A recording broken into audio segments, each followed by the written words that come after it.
Fat Man's Kitchen. Oh, damn it. Welcome to another episode of Fat Matt's Kitchen. Today, we are adding half and half to your coffee. Use your drip. Take your coffee. Take your half and half.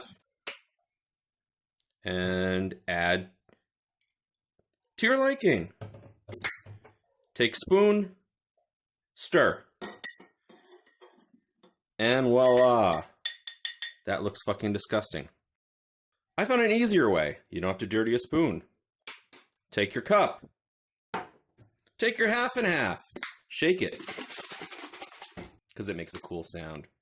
Pour it into your cup. Take your coffee. Not from the cone. Pour your coffee. Spoon. Fuck you.